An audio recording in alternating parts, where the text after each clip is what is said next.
Everyone, আসসালামু আলাইকুম। Welcome back to my another blog. তো আজকে আপনারা দেখতে পারবেন যে আমি আমার ছেলের বার্থডেতে কী করলাম। সো আজকে হচ্ছে আগস্টের 2 তারিখ, মানে এই ভিডিওটা হচ্ছে আগস্টের 2 তারিখের একটা ভিডিও। তো আমার ছেলের বার্থডে ছিল। গত বছর আমার ছেলের বার্থডেতে আমি কিছুই করতে পারিনি, জাস্ট একটা কেক বানিয়ে দিয়েছিলাম। তো এইবার আমার প্ল্যান ছিল যে ফ্যামিলি গেট টুগেদার একটা করব, মানে ফ্যামিলির মানুষজন মিলে ছোটোখাটো একটা প্রোগ্রাম করব। তো এই জন্য হচ্ছে সবাইকে কাজে লাগিয়ে দিয়েছিলাম ঘর সাজানোর জন্য। এরই মধ্যে আমার এই যে ভাইরাল প্রোডাক্ট, মানে এইটা তো একদমই অনলাইনে প্রচুর ভাইরাল কিচেনের জন্য। তো আমি এটা অর্ডার করেছিলাম দারাজ থেকে, তো সেটাও চলে আসছে। তো আমি শাওনকে বললাম একটু খুলে দেখো তো সব ঠিকঠাক আছে কিনা। তো এর মধ্যেই হচ্ছে ও পার্সেলটা খুলে নিচ্ছে, আর একদম ঠিকঠাক ছিল। প্রোডাক্টটা খুবই খুবই সুন্দর ছিল। তো এইখানে ওরা মানে সাজাবে কি, নিজেরাই বেলুন দিয়ে খেলা শুরু করে দিছে। আর এই জিনিসটা পুরাটাই শাওন ডেকোরেশন করছে। তো আমার কাছে মোটামুটি ভালোই লেগেছে, যদিও একদম ফটোর মতন সেম টু সেম হয়নি, কিন্তু যতটুকু হয়েছে আলহামদুলিল্লাহ। তো এখানে শাওন হচ্ছে সব রেডি করছিল, আর আমিও রেডি হয়ে গেছি, যেহেতু ঘরের মধ্যেই শুধু কয়েকটা ছবি তুলবো এই জন্য আর কি সুন্দর করে সাজুগুজু করেছিলাম। তো এইখানে সবাই চলে আসতেছে আস্তে আস্তে। আসলে খুব বেশি মানুষ আমরা ইনভাইট করিনি, জাস্ট ফ্যামিলি মেম্বাররাই ছিল। আর আয়নার মধ্যে আমার ছবি বা ভিডিও নিতে খুবই ভালো লাগে, তো আমি শাওনের সাথে সেটাই নিচ্ছিলাম। এখানে এই যে একজন হচ্ছে সাদাতের মামাতো ভাই, আরেকজন হচ্ছে ওর ফ্রেন্ড আর কি। তো এখানে সবাই সব বাচ্চা পার্টি একটু ছবি ভিডিও তুলছিল। আর সবাই কিন্তু অবশ্যই অবশ্যই বলবেন যে ডেকোরেশনটা কেমন হয়েছে। আর এটা হচ্ছে চকলেট কেক।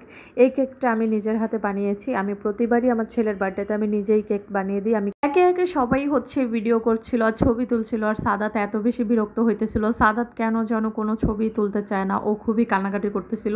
তো আমরা বারবার একটু একটু করে বসাচ্ছিলাম আর বলছিলাম যে বাবা এইবারই লাস্ট ফটো, আর তুলবো না আর তুলবো না। টুপিটাও পরতে চাচ্ছিল না, মানে ও হচ্ছে নিজের মতন করে থাকতে পছন্দ করে, বেশি জোরাজোরি করলে ও মানে রাগ হয়ে যায় আর কি। তো এখানে শাওন হচ্ছে ভিডিও করছিল, আর আমরা সবাই কেক কেটে নিতেছিলাম। তো পার্টি স্প্রে দিয়ে একদম পুরা কেকের উপরে ভরে ফেলছিল।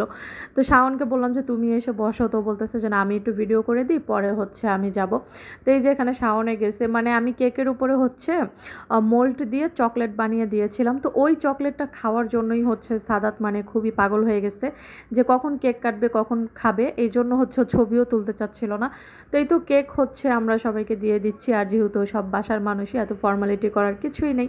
তো এখানে আমি কেক হাতে মাখতেছিলাম না, কারণ পার্টি স্প্রেটা মানে ধরে আমার হাতটা পুরো কেমন যেন হয়ে গেছে।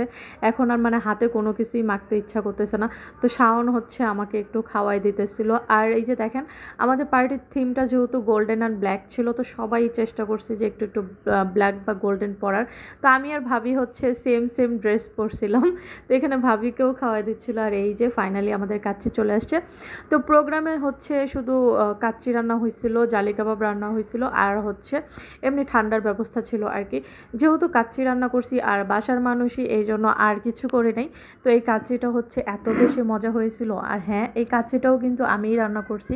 আমার বাসায় কোনো প্রোগ্রাম হলে আমরা বাইরের থেকে খাবার আনাই না, আমরা সব হচ্ছে ঘরেই রান্না করি। তো সবাই বলবেন আমার কাচ্চির কালারটা কেমন হয়েছে, বাট খেতে কিন্তু অনেক বেশি মজা হয়েছিল, যদিও আজকে একটু তেলটা বেশি হয়ে গেছিলো। তো যাই হোক, মাঝে সাঝে এরকম ভুল তো হবেই। গতবার হচ্ছে আমি খুবই অসুস্থ ছিলাম, যার কারণে কোনো প্রোগ্রাম করতে পারিনি। প্রোগ্রাম বলতে সবসময় তো ঘরেই রান্নাবান্না হয়, ঘরেই প্রোগ্রাম হয়, তো ওইটাও হচ্ছে করতে পারিনি। শুধু একটা কেক বানিয়ে দিয়েছিলাম, ওইটাই কেটেছিল। তো আমার এত বেশি কষ্ট লাগছিল। তো এই বছর হচ্ছে আমি একদমই মানে এক সপ্তাহ আগের থেকেই হচ্ছে আমি সব কিছু রেডি করে ফেলছিলাম যে না, এবার যত যাই হোক ছেলের বার্থডে করতেই হবে। আসলে আমার ছেলেকে নিয়ে না আমার অনেক বেশি ইমোশন। হয়তো সব মায়েদেরই এরকম ইমোশন থাকে, বাট আমারটা একটু স্পেশাল, সেই গল্প না হয় অন্য একদিন বলবো। তো সবাই সুস্থ থাকবেন, ভালো থাকবেন, আমার ছেলের জন্য দোয়া করবেন। আল্লাহ হাফেজ।